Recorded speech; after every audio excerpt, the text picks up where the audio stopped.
Hey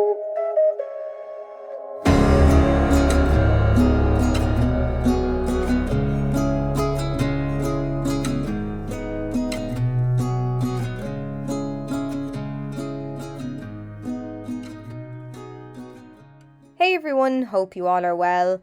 I'm kicking today's tutorial off by priming the eye area with my Urban Decay Primer Potion.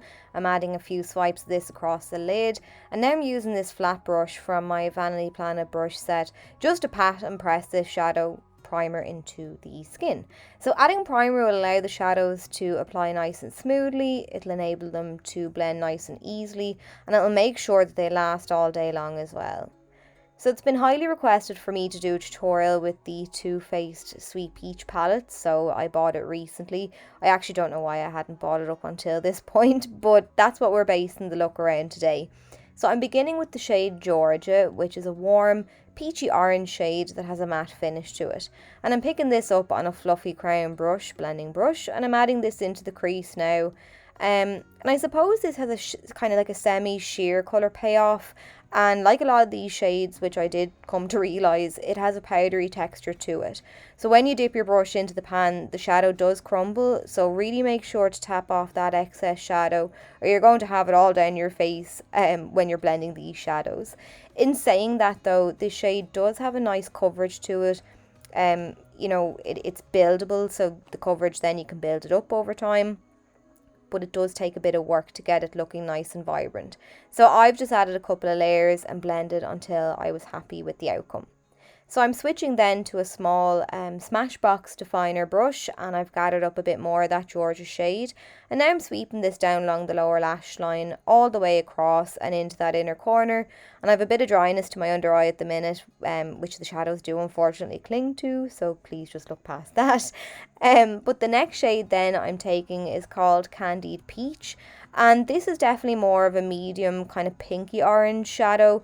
It's not entirely matte, it does have a little bit of sparkle running throughout it, but it's not very apparent on the eyes, which again I'm happy with. It's another one that is quite powdery, but I didn't have any issues blending, which is great. I'm just using this to brighten up that crease area, and I've picked it up on that same crown brush, blending brush, and I'm working it back and forth in the crease using a mix of circular motions and windshield wiper motions just to fade that shade out. Now I'm adding a second layer, and I'm just amping up the intensity of that shadow until I'm happy with the finish. Like before, what I do to the top, I do to the bottom, so I'm going back in now with that Candied Peach shade, this time again on my Smashbox definer brush, and I'm sweeping this shade down along the lower lash line. Once I've got all the way to that inner corner and made my way back out, I'm looping it then up onto the lid so I've got no gaps to the shadow. Next then I'm picking up the shade Just Peachy on a flat C-shaped brush from Blank Canvas Cosmetics, and I've spritzed my brush before application with some of the Urban Decay All Nighter setting spray, and this is a lovely kind of rosy pink shade that has a gorgeous kind of coral shimmer, kind of corally gold shimmer running throughout it. I was a bit disappointed though with this shade. I thought it was going to pack more of a punch, especially with the use of that setting spray. That should have emphasised the shimmery particles more, but I just felt it was a little bit sheer. And I've tried adding this with my fingers, different brushes, with a spray, without a spray, but it is just a sheer shade, and it was a bit underwhelming for me. But I built it up the best that I could, and this was the result. Not too bad, but I suppose a lot more work than I thought it was going to be. I'm going in with the shade Bellini now. It's a kind of medium peachy pink shade as well, with a golden shimmer running throughout. I felt how it looked in the pan though didn't translate in the same way on the eyes. My aim with this shade was to add it on the outer half of the eye to add a little bit of depth to the look. Now don't get me wrong, I still did like the finish of it, but it just wasn't what I expected. I layered it up in the same way as the previous shade, and when I look at them now on the eye, it's kind of hard to differentiate between the two. They do look quite similar, and there was a bit of fallout with this shade, but nothing I couldn't, I suppose, blow or dust away. But next then I'm taking the shade Puree, which is a lovely warm brown with a matte finish, and I'm using this to add some depth to the look, and I'm applying this with the use of a Sedona Lace EB09 universal blending brush. It's a bit smaller than the crown brush one, so I can be a bit more precise with my placement. I'm adding this mainly to the outer third of the eye just so to add a bit of depth. I don't want the focus to be on the shade. I still want a nice pinky peach pop to this makeup look overall.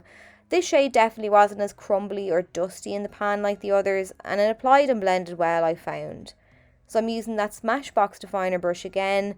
I'm using this to apply that brown eyeshadow now, just down along the outer half of the lower lash line. Again, a little bit of fallout, but nothing that couldn't be dusted away.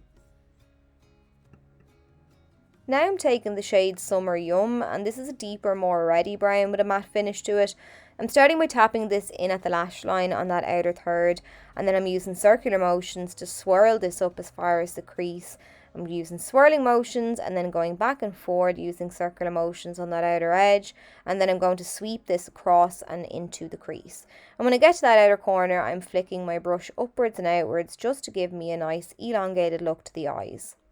So I felt the edges of the look now looked a little bit harsh, so what I'm doing is picking up some translucent powder on a fluffy brush and I'm sweeping this along the edges of the look.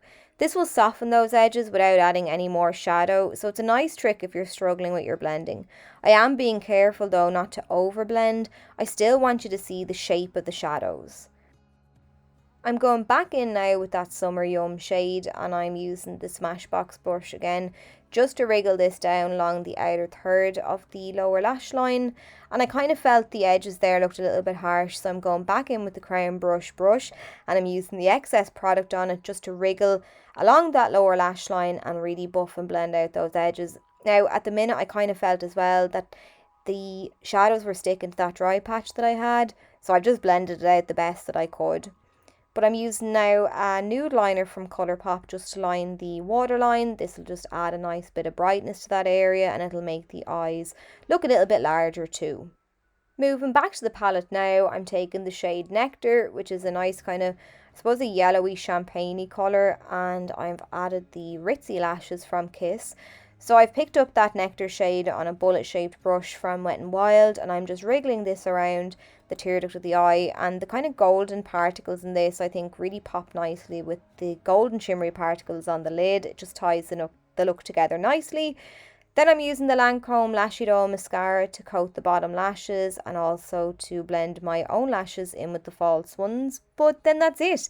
So I hope you enjoyed the tutorial and found it helpful and easy to follow. If you did, please do let me know. And if you'd like to see more looks using the Sweet Peach palette, I can do that of course. And I'll catch you all in a video really soon.